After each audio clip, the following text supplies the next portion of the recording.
মরতে যে হবে, বিশ্বাস আছে? এত আস্তে বললে তো ইমানের প্রশ্ন ভাই আমার। মরতে যে হবে, ইমান কি আছে? বিশ্বাস কি আছে? কোরআনুল কারীমের সূরাতু আলে ইমরানের 185 নম্বর আয়াত আল্লাহ তাআলা কি বলছেন খেয়াল করেন। আল্লাহ বলছেন, বান্দা শোনো, কুল্লু নাফসিন যায়িকাতুল মাউত, everyone has to take the test of death. প্রতিটা মানুষকেই মৃত্যুর স্বাদকে গ্রহণ করতে হবে, চাই সে মানুষ হোক কিংবা যে কোনো প্রাণী হোক। এবার একটা প্রশ্ন করছি, উত্তর দেওয়ার সময় ঠাস করে উত্তর দিবেন না, বুঝে বুঝে উত্তর দিবেন। মনে করেন যে আমি জয়পুরহাটের একজন নির্বাচিত এমপি, এক্সাম্পল, উদাহরণ দিচ্ছি। আমার ব্যাংকে প্রায় 300 কোটি টাকা আছে, আমার নিজের টাকা। জয়পুরহাটে, নওগাঁয় আমার কয়েকশো বিঘা জমি। আমাকে পুলিশ প্রোটোকল দেয়, র্যাব প্রোটোকল দেয়, আর্মি প্রোটোকল দেয়। আমি যদি বলি আমার ক্ষমতা দিয়ে, টাকা দিয়ে মৃত্যুর থেকে আমি পালিয়ে যাব, মালাকুল মউত থেকে আমি পালিয়ে যাব, পালিয়ে যাওয়া কি যায়? সূরাতুল জুমআহ 28 নম্বর পারা, সূরাতুল জুমআর 8 নম্বর আয়াত আল্লাহ তাআলা বলছেন, ও নবী, قل إن الموت الذي تفرون منه فإنه ملاقيكم. Oh my prophet, tell your ummah, they want to escape from the death, but they will never ever able to be escape from the death. আল্লাহ বলছেন, নবী হে বলে দেন আপনার উম্মতদেরকে, তারা কি মৃত্যু থেকে পালাতে চায়? অসম্ভব। সূরাতুন নিসা আরেকটা আয়াত, 78 নম্বর আয়াত, আইনামা তাকুনু ইউদরিকুমুল মাউত ওয়ালাউ কুনতুম ফি বুরুজিম মুশাইয়াদা। মৃত্যু তোমাকে পাকড়াও করবে, যদিও বা তুমি সুদৃঢ় সুরঙ্গ খুঁড়ে পালিয়ে যাও, তবুও তোমাকে মালাকুল মউত দিয়ে পাকড়াও করবে একজন। বলেন সবাই, তিনি কে? আপনাদেরকে একটা অনুভূতির জগতে নিয়ে যাই মৃত্যুর ওয়াজ করতে গেলে। ভাই আমার, চায়ের দোকানে 1 ঘন্টা সময় নষ্ট হয়ে যায়, আপনি পরোয়া করতে চান না। ফেসবুকে রিলস দেখতে দেখতে ভোর থেকে রাত হয়ে যায়, যুবকের কোনো পরোয়া হয় না। কিন্তু ওয়াজ মাহফিলে 1 ঘন্টা বসে ওয়াজ শুনবে, অনেকের মাজায় ব্যথা শুরু হয়ে যায়, গায়ের মধ্যে জ্বালা পড়া শুরু হয়ে যায়। এটা বুঝতে হবে, আপনি দুনিয়াকে বেশি ভালোবেসেছেন, আপনি ইসলামকে বেশি ভালোবাসতে পারেন নাই। যদি কেউ আজকের মাহফিল থেকে উঠে যায়, তার কপালটা সত্যি অনেক পোড়া। আমি আবারও বলছি, যদি আজকের কথাগুলো কেউ শুনে বাসায় যায়, তার কপাল ভালো। আর যদি কেউ অযথা উঠে যায়, তার কপাল সত্যি খারাপ।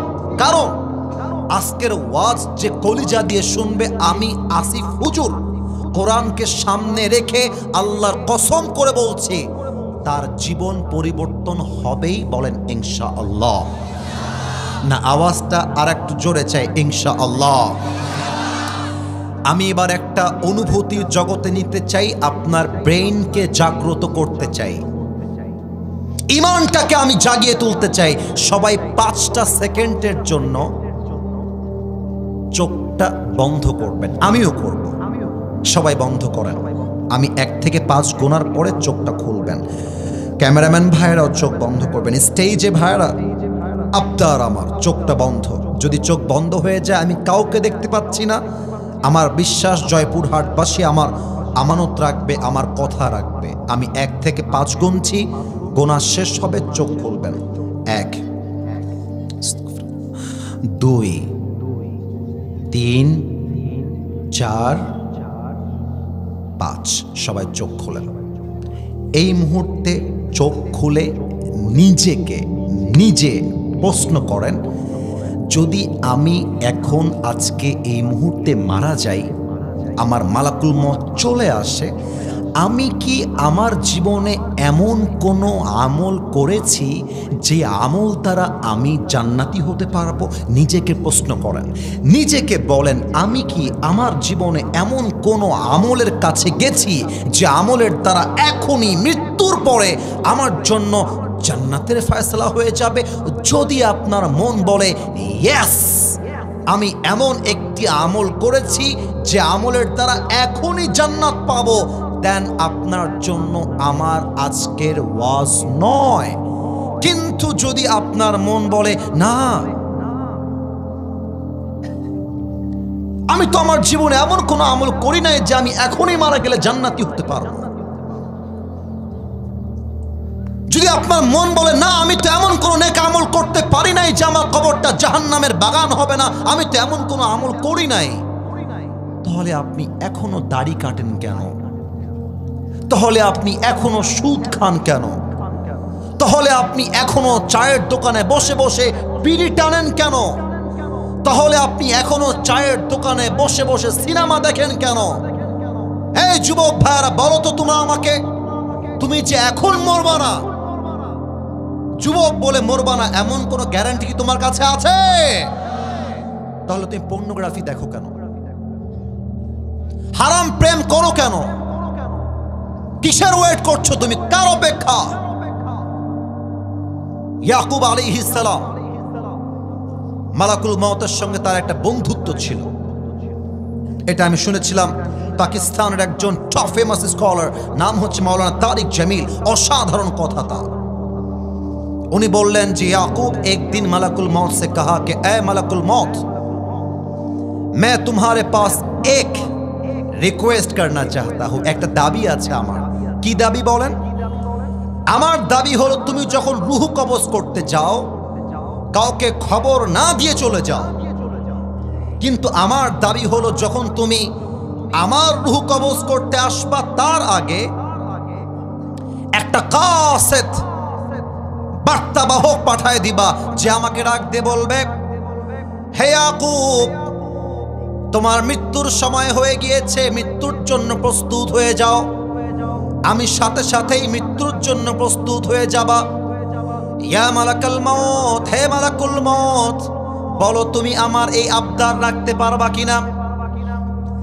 মালাকুল মউত ডাক দিয়ে বলছেন, এ ইয়াকুব, ये तो कभी भी नहीं हो सकता। मौत से पहले किसी को कोई खबर नहीं होता, हम किसी को कोई खबर ही नहीं देते।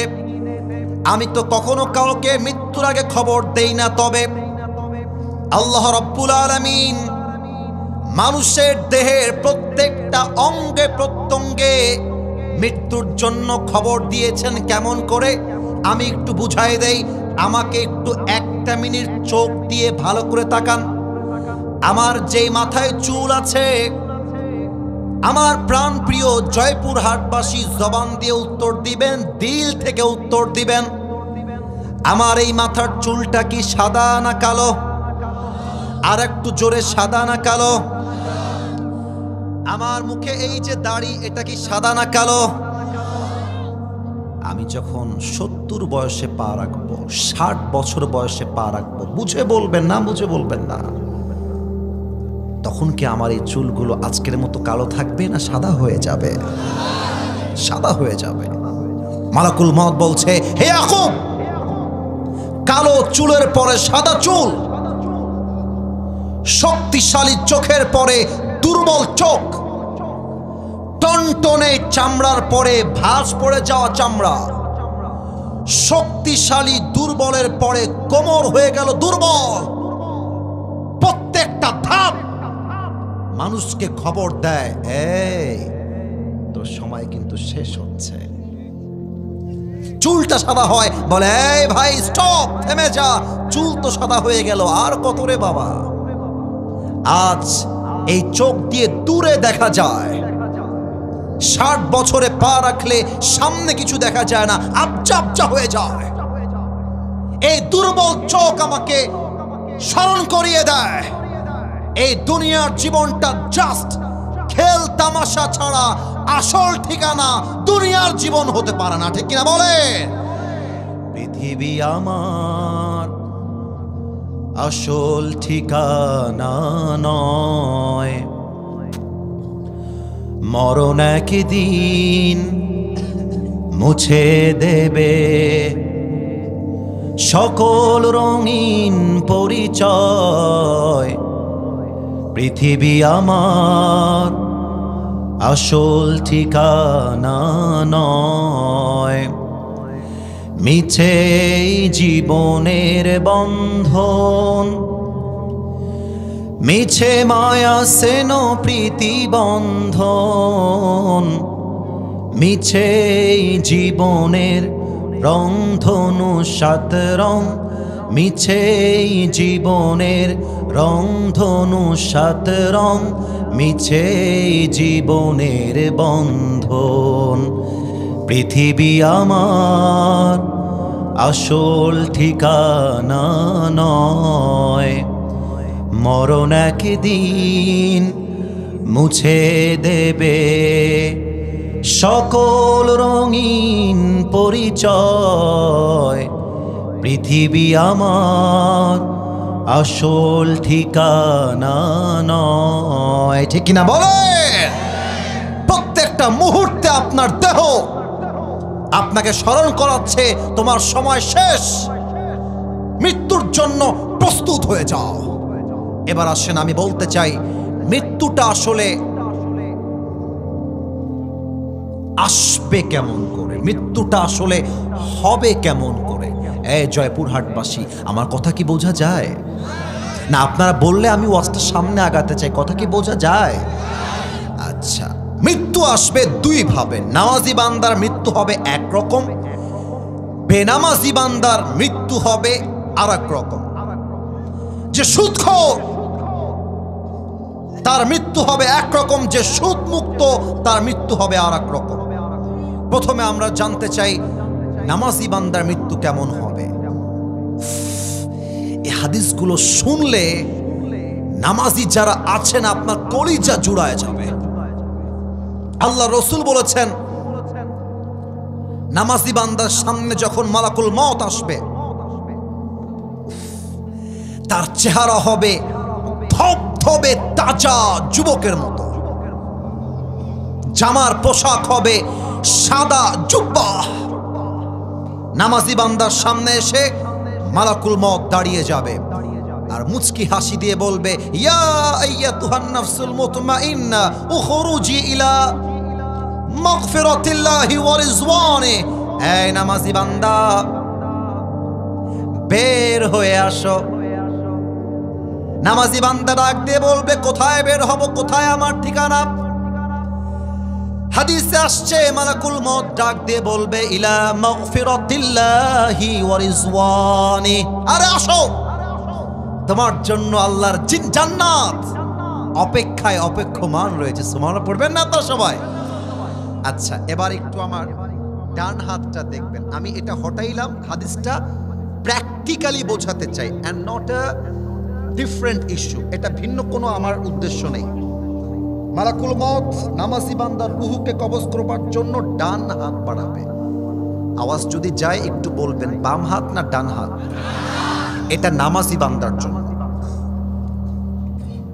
মালাকুল মওত যখন নামাজি বান্দার রূহটা কবজ করবে, হাদিসে আসছে নামাজি বান্দার কষ্ট কেমন হবে। একটা পিঁপড়া কামড় দিলে যেই পরিমাণ কষ্ট হয়, তার চাইতে আরো শান্তিপূর্ণভাবে মালাকুল মওত নামাজি বান্দার রূহকে কবজ করবে। সুবহানাল্লাহ পড়বেন না আপনারা সবাই? এবার আসেন, বেনামাজির রূহটা কত মারাত্মকভাবে কবজ হবে। এখানে অনেকে আছেন, আমাকে মাফ করে দিবেন, আমি কথাটা বলছি আপনাকে আঘাত করবার জন্য না, আমি আবারও বলছি, আপনি আমাকে মাফ করে দিবেন। এখানে অনেক লোক বসে আছেন যার পকেটে এখন বিড়ির প্যাকেট আছে, এখানে বসে আছেন।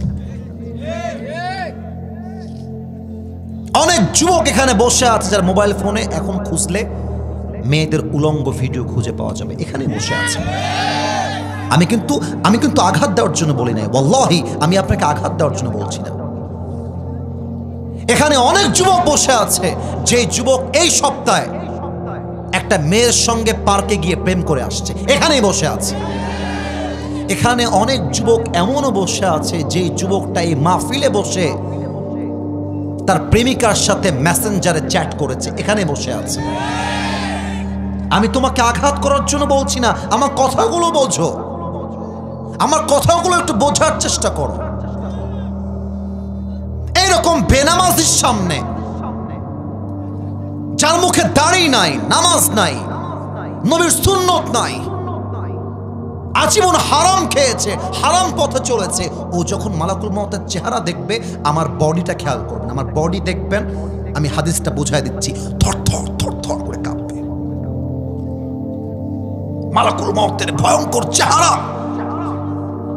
বেনামাজি চোখটা উল্টায় যাবে, মুখ দিয়ে সাদা সাদা ফেনা বের হওয়া শুরু হয়ে যাবে, থর থর থর থর করে কাঁপবে। মালাকুল মউতের চেহারা হবে নীলাভ বর্ণের চেহারা, নীল হবে তার দেহের রং, চোখটা হবে লাল টকটকে, দেহের জামা হবে কালো পোশাক। ওই বেনামাজি মুরব্বী, বেপর্দা নারী, হারাম কাজে লিপ্ত থাকা যুবক মালাকুল মউতকে দেখে চোখটা উল্টায় যাবে, আর ঠোঁটের এই পাশ দিয়ে সাদা সাদা ফেনা বের হওয়া শুরু হয়ে যাবে। আমি নিজে এমন মৃত্যু আমার চোখে দেখেছি, আমি নিজে দেখেছি, এমনে ফেনা বের হবে সাদা সাদা। এবার মালাকুল মউত তার দিকে চোখ তুলে তাকিয়ে একটা ধমক দিয়ে বলবে, ইয়া আইয়াতুহান নাফসুল খাবিসা উখরুজি ইলা গাদাবিল্লাহ। মালাকুল মউতের ডাক, এই বেনামাজি বের হয়ে আয়, বের হয়ে আয়। বেনামাজির রুহটা বের হয়ে একবার ডান দিকে দৌড় দিবে, বাম দিকে দৌড় দিবে, পেছনের দিকে দৌড় দিবে। এবার আমার বাম হাত দেখবেন, মালাকুল মউত he will take his hand step back. মালাকুল মউত তার হাত পেছনের দিকে নিয়ে একটা বেনামাজির রুহের দিকে থাবা মারবে, আর যখন রুহটাকে এমন করে টেনে ছিঁড়ে বের করবে, হাদিসে আসছে একটা জীবিত ছাগলকে যাবেহ না করে তার চামড়া যদি কেউ ব্লেড দিয়ে এমনি ছ্যাঁচড়ায় ছ্যাঁচড়ায় ছিঁড়ে ফেলে, ওই ছাগলটার যে পরিমাণ কষ্ট হয় তার চাইতে 70 গুণ বেশি কষ্ট দিয়ে বেনামাজি রুহকে কবজ করা হবে। বলেন সবাই নাউজুবিল্লাহ। এত আস্তে নাউজুবিল্লাহ বলেন, আর একবার বলেন।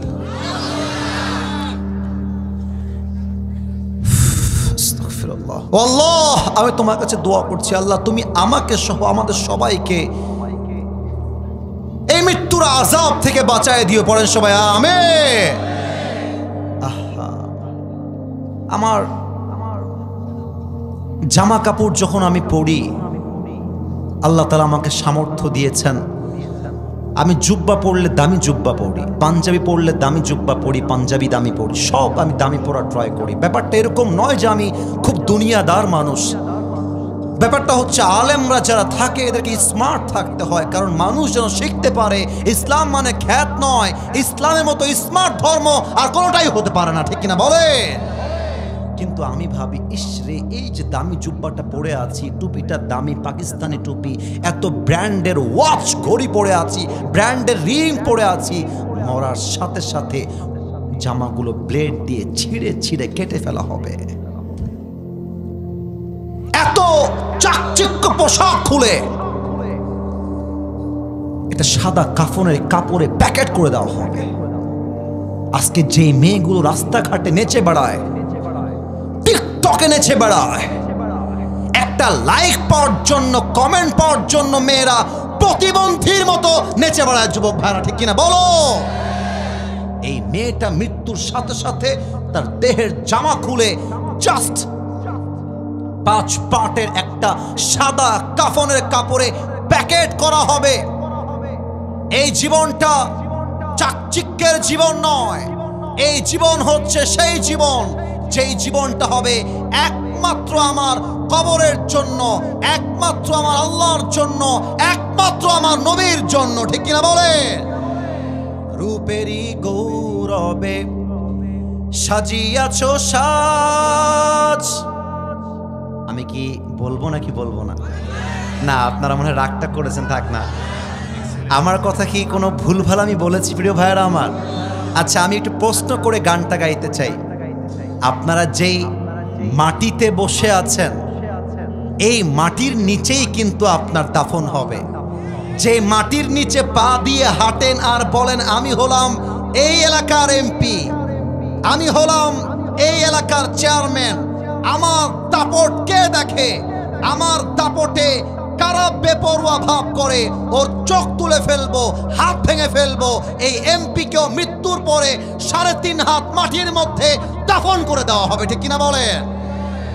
একদিন মাটির ভেতরে হবে ঘর রে মন আমার, কেন বাঁধো দালান ঘর। একটু গাইবেন না আমার সাথে?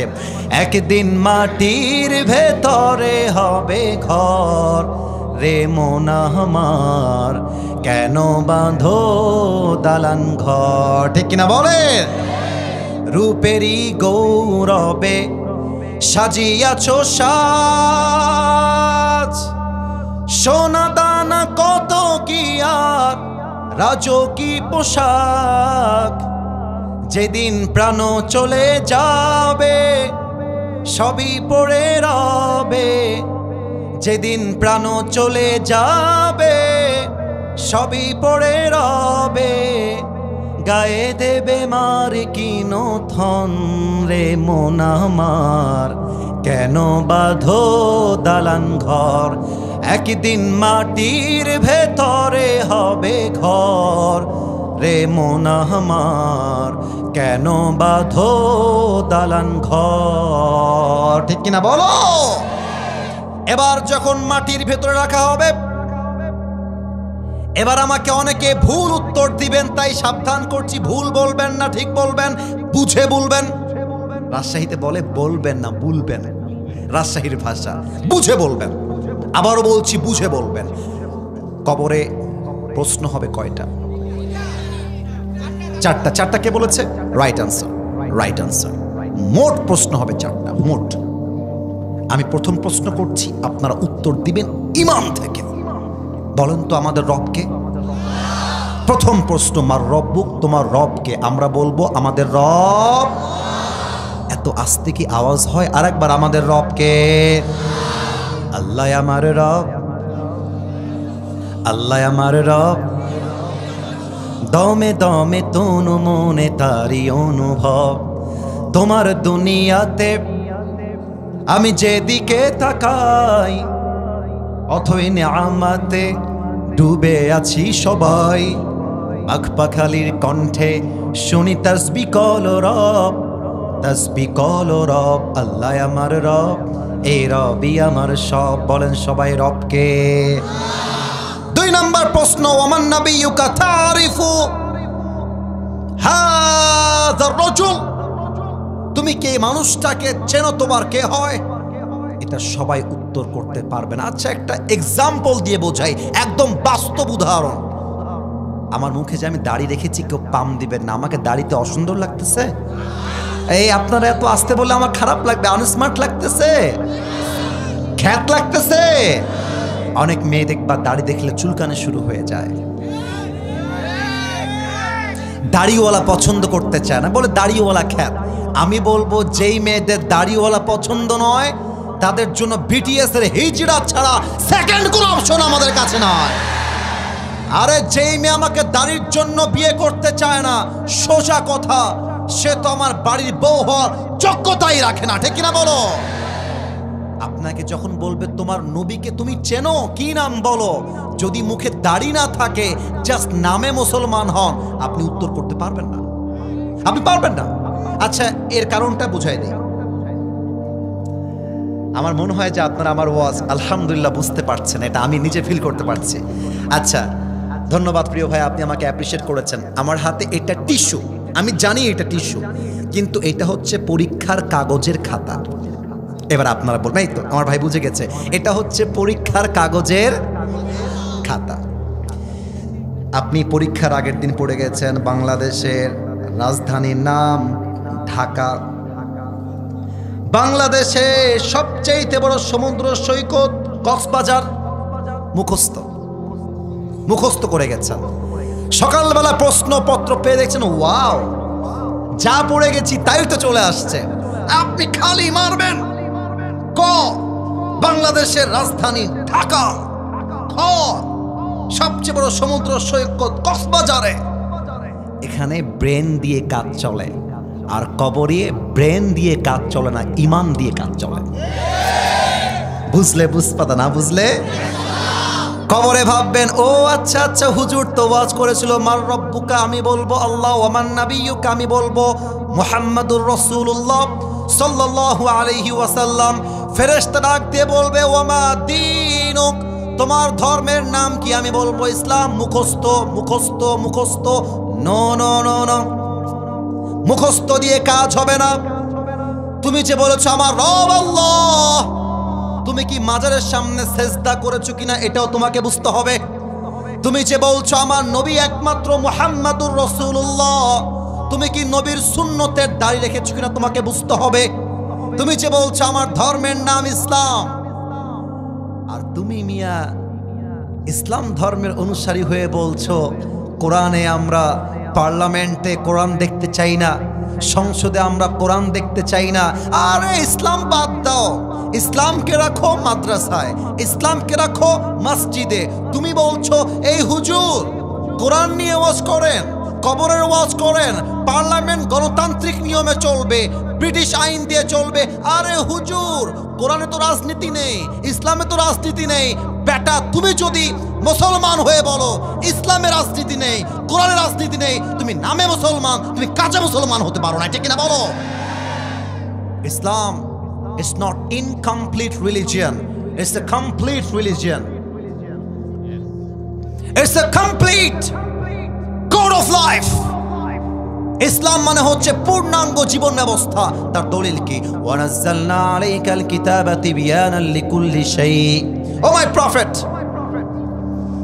I have sent this Quran to you which is explaining everything in this world. নবী হে, এমন একটা কিতাব দিয়েছি যার যা লাগবে, পার্লামেন্টে কি লাগবে, সংসদে কি লাগবে, গণভবনে কি লাগবে, নির্বাচনে কি লাগবে, নেতার কি লাগবে, মানুষের কি লাগবে, জনগণের কি লাগবে, রাষ্ট্রের কি লাগবে, এই কোরআনের প্রত্যেকটা কথা পাই টু পাই বলে দিয়েছে একজন, তিনি কে? ইসলাম যে কমপ্লিট প্রমাণ কি? আল ইয়াউমা আকমালতু লাকুম দীনাকুম ওয়া আতমামতু আলাইকুম নি'মাতি ওয়া রাদিতু লাকুমুল ইসলাম দীনা।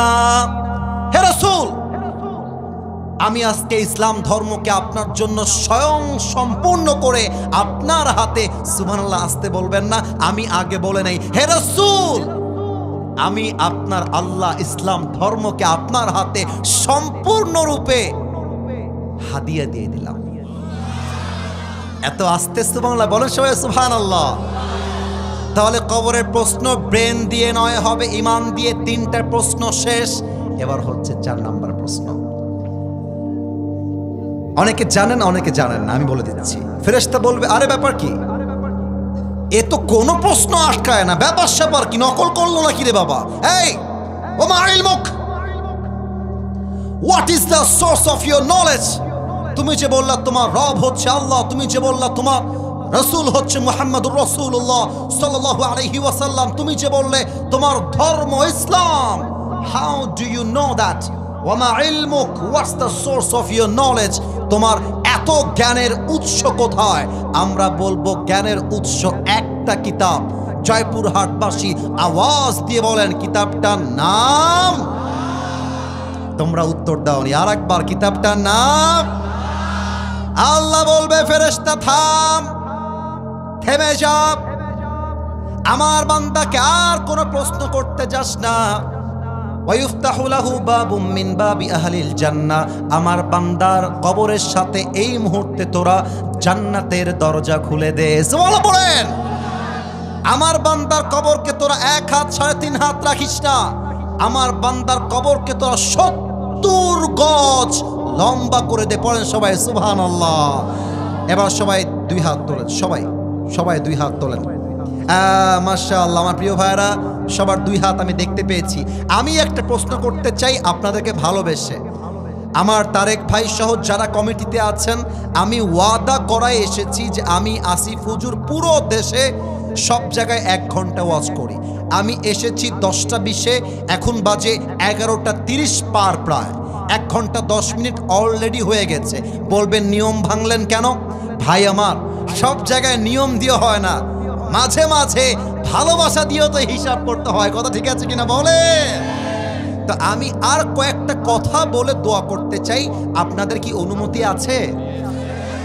এত আসতে বললে তো ওয়াজ হবে না, দোয়া হবে। অনুমতি কি আছে? ওয়াজ কি চলবে? আসিফ হুজুর কি থাকবে? আমাকে একটা ওয়াদা দেওয়া লাগবে হাত তুলে, তাহলে আওয়াজ হবে, না হয় হবে না। বলেন সবাই আমাকে একটু জোরে আওয়াজ দিয়ে ডাক দিয়ে, হুজুর। এই তো যুবকরা জেগে উঠেছে। আরেকবার বলেন সবাই, হুজুর। আমরা জয়পুরহাটের সন্তান, আপনাকে ওয়াদা দিলাম। কে বাদ যায় খেয়াল করো তো, খেয়াল করো কে বাদ যায়। বাটপারি করো না ভাই আমার, আমার সাথে ওয়াদা। ওয়াদা দিলাম, দোয়া না করে আমরা কেউ মাঠ ছেড়ে, এবার আমি যেমন করে বলবো আপনিও তেমন করে বলবেন। আমি 2 হাত নাড়াচ্ছি, মাথাও নাড়াবো, যাব না। আর একটু জোরে কলি কি হয় রে ভাই, যাব না। আওয়াজ দিয়ে বলেন সবাই ইনশাআল্লাহ। মাত্র 2টা কথা বলে আমরা দোয়ার দিকে যাব। আমি জানি নওগাঁবাসী, জয়পুরহাটবাসী আগে আগেই ঘুমিয়ে যায়, এটা আমি আগের থেকেই জানি। তবে পুরো বছরে একটা দিন মাহফিল রে ভাই, যদি মাত্র 1.5 ঘন্টা ওয়াজ করতে না পারি, তাহলে তো আমাদের কলিজে কারোই ঠান্ডা হবে না, ঠিক কিনা বলে? তাকবীর দেন, নারে তাকবীর। মৃত্যুর জন্য প্রস্তুতি কথাটা বাকি আছে, এটা বলে কেউ যদি উঠে যায়, কেউ উঠছে নাকি? কেউ যদি উঠে, ঠ্যাং ভেঙে দেওয়া যাবে না। কেউ যদি উঠে যায়, ও লুঙ্গিটা টান দিয়ে ধরে বসায় দেওয়া লাগবে, তবে লুঙ্গি যেন খুলে না যায়। খবরদার কেউ যেন উঠে না যায়। আর 2টা মেসেজ দিয়ে আমরা দোয়ার দিকে যাব। কবরের জন্য, মৃত্যুর জন্য প্রথম প্রস্তুতির নাম হচ্ছে তাওবা। তাওবা মানে কি? Go back to your Lord. আমি যা করেছি আমার পাপ হয়ে গেছে, আল্লাহ কেউ জানে না, তুমি জানো। আল্লাহ রে, আমি তোমার কাছে দিল থেকে তওবা করছি, আল্লাহ তুমি তোমার এই অধম বান্দার জীবনের সব গুনাহ মাফ করে দাও। পড়েন সবাই আমিন।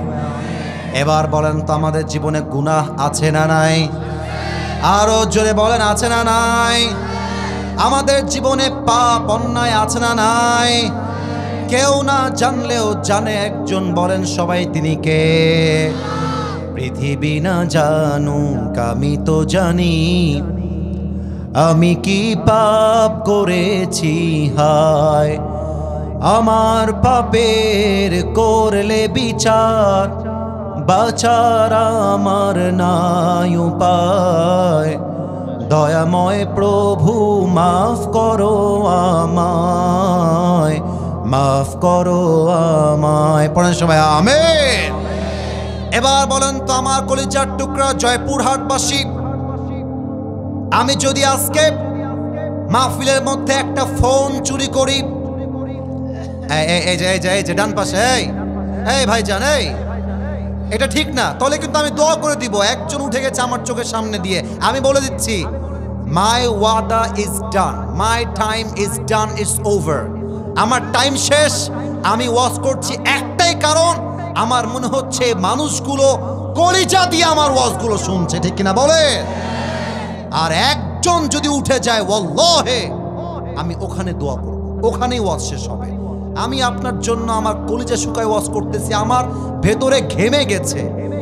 আমি প্রায় 8 ঘন্টার জার্নি করে আসছি, মাঝে একটু রেস্ট হয়েছে রাজশাহীতে। আমি এতক্ষণ ওয়াজ করব আর আপনি উঠে যাবেন, তাহলে তো হইল না ভালোবাসার মানটা। আমি আবারও বলছি, 2টা কথা বলতে চাই, এটা বলেই দোয়া হয়ে যাবে। কেউ যেন বাম থেকে, সামনে থেকে, ডান থেকে উঠে না যায়, হটে না যায়। তাকবীর দেন, লিল্লাহি তাকবীর। আমি যদি একটা মোবাইল ফোন চুরি করি, আমার ভাই আমাকে এত ভালোবাসা দিচ্ছে, ভাই বলবে হুজুরকে তোমরা জেলে দিয়ে দাও, কথার কথা। কারণ কি? আমি চোর, আমি চুরি করেছি। এখন বোঝার চেষ্টা করেন, জয়পুরহাটে আমার নামে মামলা হলো, জেলার মধ্যে আদালতে আমাকে রাখা হলো যে বিচার হবে। এখন আমার জেল দেওয়া হলো মোটামুটি মনে করেন যে 3 মাসের জেল, কথার কথা 3 মাসের জেল। আমি বের হয়ে গেলাম জেলে খেটে 3 মাস পরে। এখন জেল থেকে বের হয়ে জয়পুরহাটের শহরে গিয়ে একটা বাইক চুরি করলাম, আবার জেলে বের হলাম, ইফটিজিং করলাম, আবার জেলে ঢুকি বের হই। এখন জেলার যে আছে আদালতের দায়িত্বে কিংবা জেলখানার দায়িত্বে, তারা দেখছে এই আসামি যেন তেন আসামি নয়, আসে যায়, এটা হচ্ছে দাগি আসামি, দাগি চোর, দাগি ডাকাত, গ্রামের ভাষায় এভাবে আমরা বলি খুলনার ওদিকে।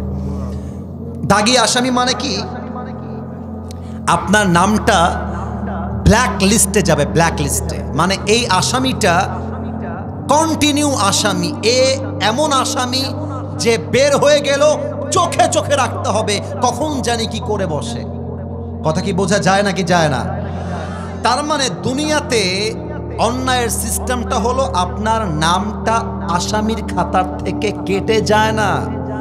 আপনি একবার পাপ করলে মানুষের চোখে কালার হয়ে যান, আপনার চরিত্রটা নষ্ট হয়ে যায় মানুষের চোখে, আর আপনার নামটা আসামির খাতায় জেলখানায় আমরণ থেকে যায়। আল্লাহ বলছে বান্দা এবার আমার নিয়মটা শোন, তুই 1000 অন্যায় করবি আর একবার বলবি আল্লাহ আস্তাগফিরুল্লাহ, আমি আল্লাহ শুধু মাফ করে দিব তা নয়, আমি আল্লাহ তোকে মাফও করে দিব, আসামির খাতার থেকে তোর নামটা মুছে দিয়ে তোকে আমি নিষ্পাপ বান্দা হিসেবে কবুল করে নিব। এত আস্তে সুবহানাল্লাহ পড়লে তো আমার মনটা ভরবে না, আরেকবার পড়েন। প্রমাণ কি, আত্তাইবু মিনা যামবি কামান লা যামবা লাহ, যে গুনাহ থেকে তওবা করে সে যেন এমন হয়ে যায় যেন সে কখনো গুনাহটা করে নাই। সুবহানাল্লাহ পড়বেন না আপনারা? কিফিল এক যুবকের নাম, বনি ইসরাইলের এক যুবকের নাম কিফিল। এই যুবকটা প্রত্যেক দিন জেনা করত, নারী নিয়ে এসে ভাড়া করে এসে জেনা করত, প্রত্যেক দিন নতুন নতুন মেয়ের সাথে জেনা করত। একদিন ওই যুবকটা একজন মেয়েকে নিয়ে আসছে, সুন্দরী, অনেক সুন্দরী। তো কিফিল যখন জেনা করার জন্য ঘরে ঢুকেছে, কিফিল দেখছে মেয়েটা খাটের উপরে বসে বসে 2 চোখের পানি ছেড়ে কান্না করছে। কিফিলের মনে একটা আঘাত লেগেছে। কিফিল বলছে, এই বোন, why you are crying, তোমার চোখে পানি কেন বোন? তো মেয়েটা বলছে, হে কিফিল, আমি কোনো পতিতা নই, আমি কোনো প্রস্টিটিউট নই, আমি কোনো খারাপ বংশের মেয়ে নই, আমি ভালো বংশের মেয়ে, আমি চরিত্রবান মেয়ে, কিন্তু আমার অভাব, আমার ক্ষুধার যন্ত্রণা আজকে আমাকে এই অবস্থায় নিয়ে আসছে, আমি আসলে এরকম মেয়ে নই। এই কথা বলে মেয়েটা চিৎকার করে চোখের পানি ছেড়ে কিফিলের সামনে কান্না শুরু করে দিয়েছে। কিফিলের মনে হেদায়েতের নূর জ্বলে উঠেছে। কিফিল বলছে, এই বোন, টেনশন নাই, যাও, আমি তোমাকে টাচ পর্যন্ত করব না, তোমাকে আমি পবিত্র নিয়ে আসছি, আমি তোমাকে পবিত্র করেই ছেড়ে দিলাম। সুবহানাল্লাহ পড়বেন না আপনারা? মেয়েটা বের হয়ে গেছে, আর কিফিলে কলিজায় দাগ টেনে গেছে। ইসরে, আমি কত মেয়ের ইজ্জত নষ্ট করেছি, আমি কত মেয়ের সতীত্ব কেড়ে নিয়েছি, আমি কত মেয়ের সাথে আজ অব্দি জেনা করেছি। কিফিল সেই জায়গা থেকে মন থেকে আল্লাহকে বলছে, আল্লাহ, তোমার এই কিফিল, তোমার এই অধম বান্দা তোমার কাছে দিল থেকে তওবা করছে, আল্লাহ তুমি যদি আমার তওবা কবুল করো, তুমি আমাকে এই মুহূর্তে উঠিয়ে নাও। আবার বলছে, আল্লাহ তুমি যদি আমার তওবা কবুল করো, আমি আর থাকতে চাই না, তুমি আমাকে এখনই দুনিয়ার থেকে উঠায় নাও। আবার বলছে, আল্লাহ তুমি যদি কিফিলের তওবা কবুল করো, তুমি এখনই উঠায় নাও। এটা বলতে বলতে এটা চিৎকার দিয়েছে, আর কালেমা পড়তে পড়তে জায়গায় মৃত্যুবরণ করেছে। এবার কিফিল যে একজন জেনাকার যুবক, এটা এলাকার সবাই জানতো যে এই যুবকটা এক জেনাকার, এক হারাম পাপে আসক্ত যুবক, এ মুসলমানদের কাতারে পড়েই না, এর জানাজা হবে না। কিন্তু কোন মানুষের গুনাহের ক্ষমা হয়েছে কিনা এটা মৃত্যুর পরে বোঝা যায়, কবরে যাওয়ার পরে বোঝা যায়। আল্লাহ কিফিলের তওবা এমন ভাবে কবুল করেছে, আল্লাহ কিফিলের বাড়ির সামনের গেইটে গায়েবী ভাবে লিখে দিয়েছেন। এটা ইসরায়েলি বর্ণনা, ইসরায়েলের বর্ণনা বলা জায়েজ, এটা খারাপ কিছু না। ওখানে আল্লাহ লিখে দিয়েছেন কিফিলের জন্য আমি আল্লাহ সব গুনাহ মাফ করে দিয়েছি। সুবহানাল্লাহ পড়বেন না তো সবাই মিলে? এলাকার লোক যখন ওই পাশ দিয়ে যাচ্ছে তখন দেখছে আরবিতে লেখা আছে গুফিরুয যুনুব লিল কিফিল, কিফিলের সব গুনাহ মাফ। মানুষগুলো অবাক হয়ে গেছে, গেটে ঢুকেছে, দেখছে কিফিলের লাশটা পড়ে আছে আর কিফিলের মুখে একটা মুচকি হাসি লেগে আছে। এই জয়পুরহাটবাসী, একটা যুবক যে আজীবন জেনা করেছে, জাস্ট একবার দিল থেকে তওবা করার জন্য আল্লাহ মাফ করে দিয়েছে। ওই আল্লাহ এখনো আছে না নাই? ওই আল্লাহ আপনার আমার তওবা কবুল করতে পারে কি পারে না? তাহলে একটু ওয়াদা করি আল্লাহর কাছে, বলেন সবাই আল্লাহ। আর একটু জোরে ডাক দেন না আল্লাহকে, আল্লাহ। এই হাতটা বুকে রাখেন, সবাই রাখেন, বুকে রাখেন। এবার আল্লাহ। আবার কবে ডাকতে পারবেন, আবার কবে কি করবেন, নামাজ আদৌ পড়বেন কিনা আমি জানি না, তবে আজকে একটা চান্স পেয়েছি আল্লাহকে পাওয়ার, আজকে একটা চান্স পেয়েছি তওবা করার। হতে পারে যাওয়ার সময় আমার মৃত্যু হয়ে যেতে পারে। আমরা আল্লাহকে আর একবার ডাক দিই, আল্লাহ তোমার শাহী দরবারে দিল থেকে তওবা করছি। ও আল্লাহ, তুমি আমার জীবনের সব গুনাহ, এবার যে বাক্যটা বলতে বলবো দিল থেকে আল্লাহকে বলবেন, আল্লাহ মাফ করে দাও, আরেকবার মাফ করে দাও। বলেন সবাই আমিন।